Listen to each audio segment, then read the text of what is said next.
Welcome to Riders Corner here at the World Equestrian Games in Herning. Today was the very first day of the non-championship competition at the BB Horse Arena. The winner of the very first competition here at Herning 2022 was Teresa Rosenkilde and Blue Horse Swapper. She won the junior championship competition. Let's have a look.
Today was also the day where the dressage and the vaulting horses went for the horse inspection. We at Zebra Sport visited the veterinarian clinic and talked to Lars Bak about how the horse inspection carries out. Let's have a look at that. My name is Lars. I'm a veterinary service manager here at the World Championship in Herning. Normally I'm a vet at Højgaard Equine Hospital in Odense. Well, the horse inspection or vet check of the horse is actually when the competition starts. That is when then the competition is on, basically. The horse inspection is for the FEI Delegates Veterinary Commission together with the ground jury to assess whether the horse is what is called fit to compete. They start by presenting the horse, the rider or groom, and it stands. And then the veterinary commission looks around the horse, just inspection, and then they see it walk, and then they see it trot up from behind, and then they trot back again. And either the horse is accepted, which is like most horses are accepted at once. Otherwise, if they are not accepted, they can go to the holding area down here, where there's room for further investigation, where the veterinary from the FEI can assess the horse together with the team veterinarian, and they can find out what was wrong with the horse and have a talk with the FEI. And as you can see, the horse inspection is an open part of the competition where everyone can see what's going on from either side of the fence, and it's also open for the press to take pictures and video. So it's open and it's free. And I think that's good because then everyone can see that the horses are actually fit to compete and nice.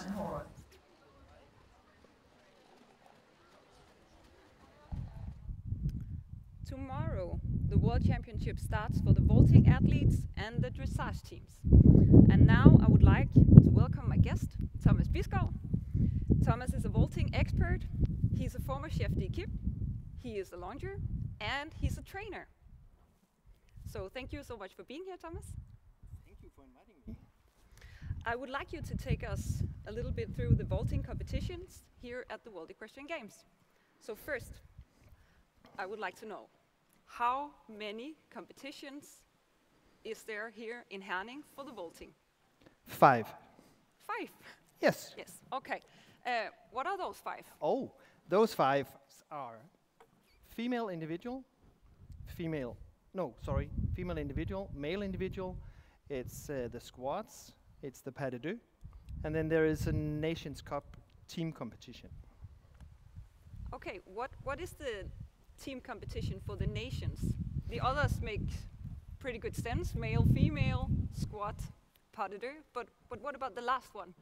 The last one is quite a new concept actually in vaulting. It's to make something similar to in dressage. You have a team competition. In jumping, you have a team competition. In yeah, in all equestrian sports actually.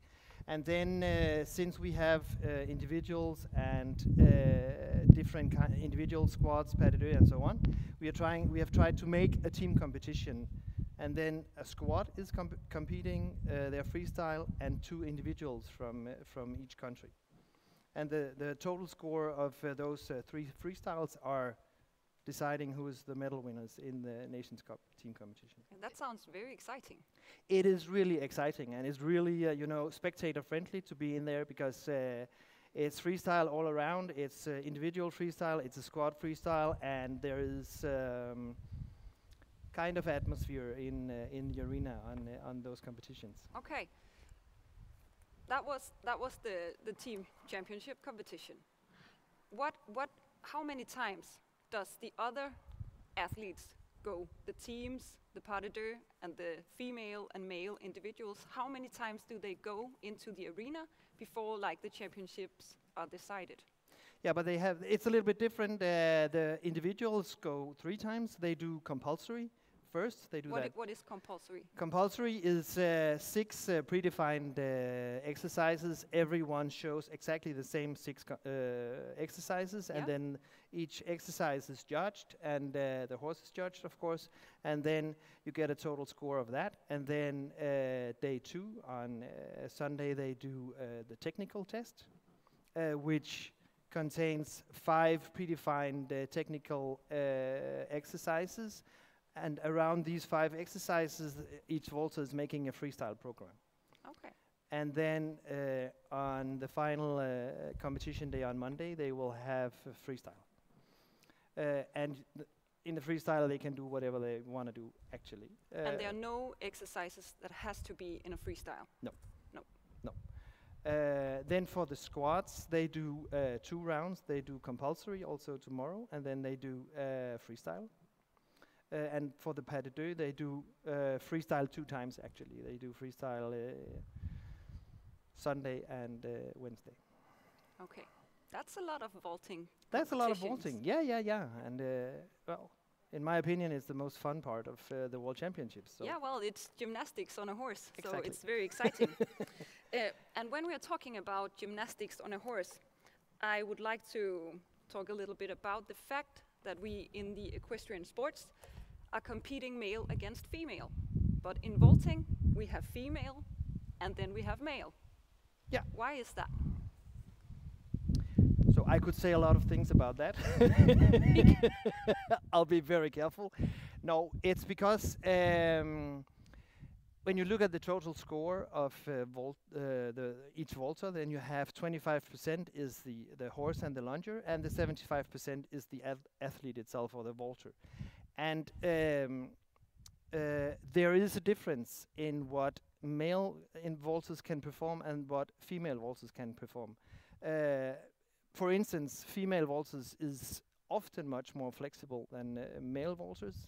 Male vaulters have more strength, or they have more power, and can do different exercises. So if you put them together, you would not have an equal competition, I think, because I mean, if you put a dressage rider on a dressage horse, then it's much only about how they communicate together, and if it's a male or it's a female rider, I don't see the difference. But when you have the vaulting competition and you have the gymnastics also, there is a difference in how to assess the 2 genders. Okay, that makes sense. But it is a horse sport, so how many percent does the horse actually count in vaulting? It counts 25%. There are 2 judges. I mean, we have 8 judges judging all the time, and 2 of those are always only judging the horse. So 25% of the judges is judging horse only. And I think many think that the horse is not so important in vaulting, but I very much disagree. I have been lunging a horse for a very long time, and if the horse isn't well trained and well trained under conditions like this, because we have an arena in there that is really, really big and really, really nice. Yeah. It's spectacular, and people come very close to the arena. So you need to teach them how to cope with that kind of environment. And talking about that, how important is a good lunger? A good lunger is very important. I mean, we can learn much of the exercises. I mean, everybody can. You have an advantage when you're powerful. You have an advantage when you're flexible, or you have a good balance, and so on. But the mental state of mind is extremely important, and for the athlete, exactly, for the athlete. And if you have a good lunger that makes a secure base, you have a mental advantage when you go on the horse.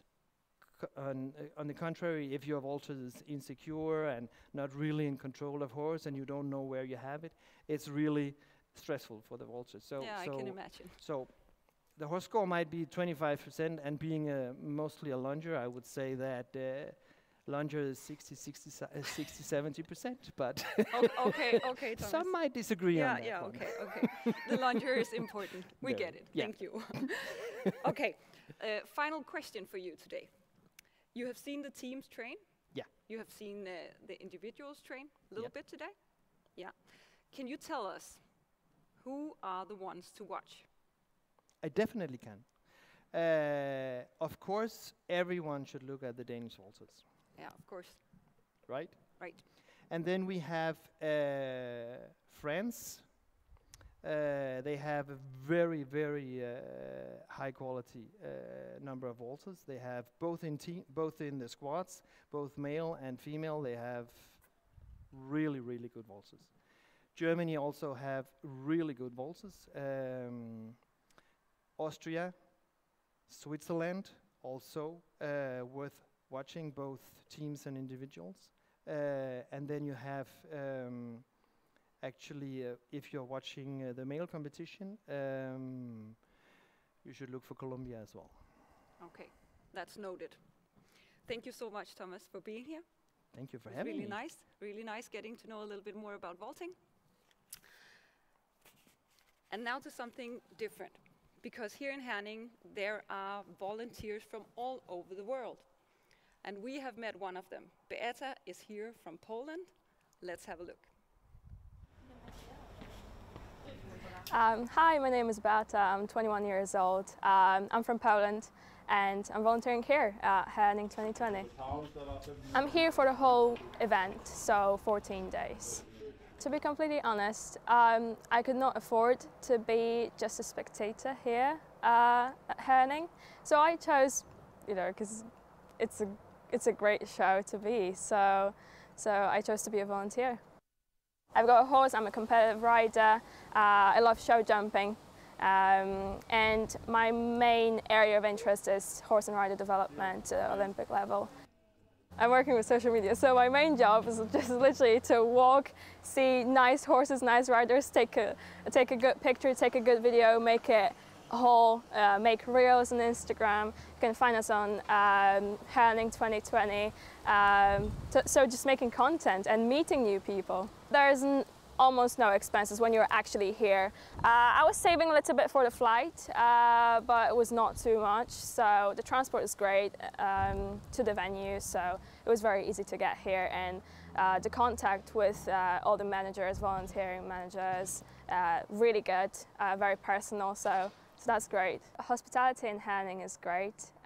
We get a lot of meals, catering is great. So honestly, nothing to complain about.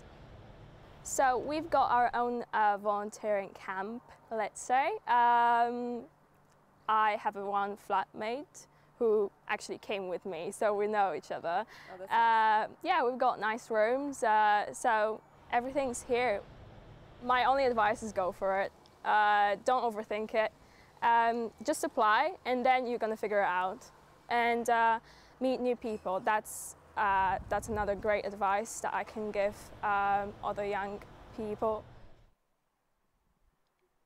That was all for Riders Corner today. Remember to watch again tomorrow at 10. We will have Catherine Dufour-Laudrup in the studio, live here on stage.